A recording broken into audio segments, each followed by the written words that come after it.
В первом чтении приняты поправки к закону в сфере льготного обеспечения электроэнергии. Депутаты предлагают исключить из списка льготников военнослужащих, работников прокуратуры и должностных лиц таможенных органов, общее количество которых составляет 7227 человек. При этом сохранить льготы для семей умерших военнослужащих, работников прокуратуры и должностных лиц таможенных органов. Депутаты также предлагают лишить льгот на оплату электричества судей, которые сейчас оплачивают коммунальные услуги со скидкой 50%. Обусловлено это тем, что тяжелая ситуация в электроэнергии, соответственно, я думаю, это объяснять не нужно никому. Когда мы добавляли цены на электричество, мы ухудшали и умаляли права наших людей, хотя право и льгота это не одно и то же, основные права, которые прописаны в Конституции. Поэтому, у меня такое мнение, у вас может быть другое мнение, поэтому... Поддерживаем инициативу группы депутатов, которую Винор Яковлевич представил, и также проинформирую, потому что часть льгот в этой сфере установлена в том числе и актами президента, это в отношении сотрудников органов внутренних дел.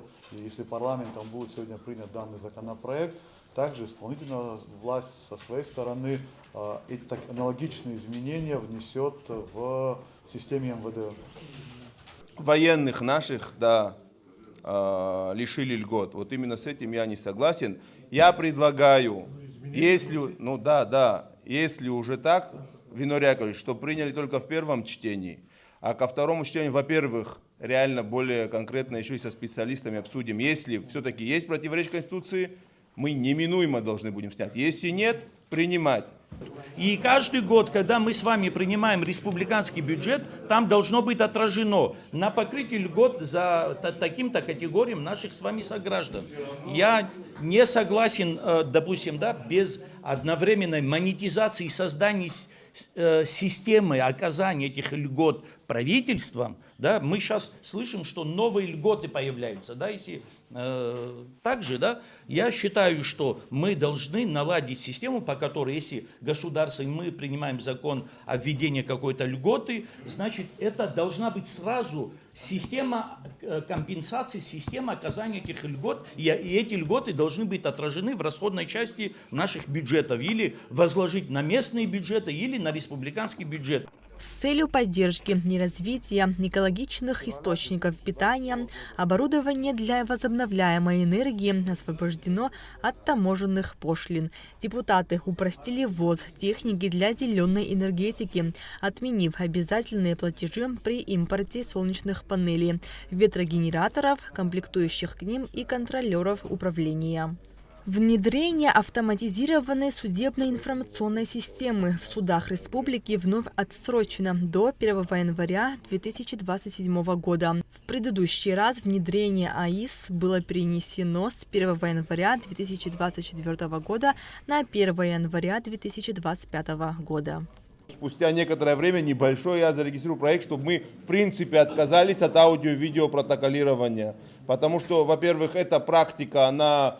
У нас есть, получается, законодательство, в той же Российской Федерации такой практики нет, это усложняет. Для того, чтобы нормально функционировало, нам придется еще много миллионов рублей вложить в открытие новых залов в судах, новые ремонты, потому что они физически не справляются, когда, фиксация только в одном зале, и не знаю даже, как получится, если мы опять эти деньги потратим. Поэтому, я думаю, не надо здесь быть святее Папы Римского, нормально в мире работает без аудио и видеофиксации.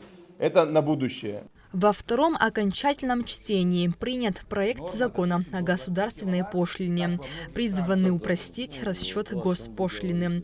Документ направлен на определение понятия государственной пошлины, плательщиков, порядка и сроков уплаты государственной пошлины, установление льгот для отдельных плательщиков. Во-первых, этот проект нацелен на увеличение доходной части республиканского бюджета, и кроме того, за эти 25 лет, с тех пор, как действует вот закон, которым сегодня руководствуемся, во-первых, и стоимость денежной массы изменилась, плюс те цены, которые были установлены тогда, они сегодня уже не актуальны. Поэтому предлагаю поддержать во втором чтении. На комитете был вчера он рассмотрен. Парламент ратифицировал протокол соглашения с Россией о софинансировании заработной платы сотрудникам Министерства внутренних дел Абхазии. Этот документ был подписан в 2020 году в дополнение договора о союзничестве и стратегическом партнерстве между Абхазией и Россией 2014 года. Поправки предусматривают перерасчет денежного довольствия сотрудников органов внутренних дел и гражданского персонала МВД. Предусматривается повышение денежного довольствия в 2025 году на 30%, в 2026 на 22%, в 2028 еще на 16%. Данные изменения, которые представлены на ваше рассмотрение, направлены на перерасчет денежного довольствия сотрудников органов внутренних дел и гражданского персонала МВД.